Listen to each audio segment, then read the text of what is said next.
ဒါမနေ့ဆော့ဆော့နိုးတဲ့နေရာတော့ဖျားတွေပါရောက်နေပါတယ်ရှင်နေရာတော့မနေ့အစောကြီးခိုးတော့လက်စာထွက်ဆိုင်နဲ့မဲလင်းတောင်ပတ်ဖျားရောက်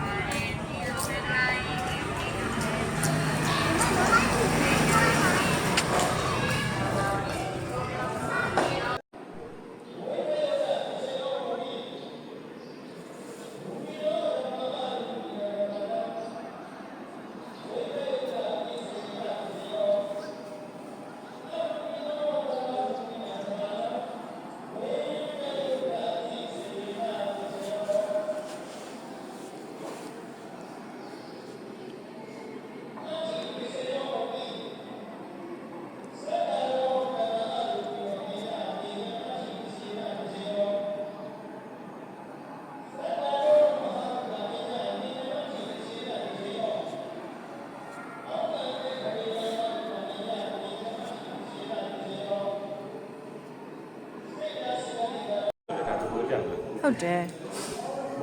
နော်ဒီမိုင်းကဖျားရလိုက်ပြလိုက်ဟုတ်တယ်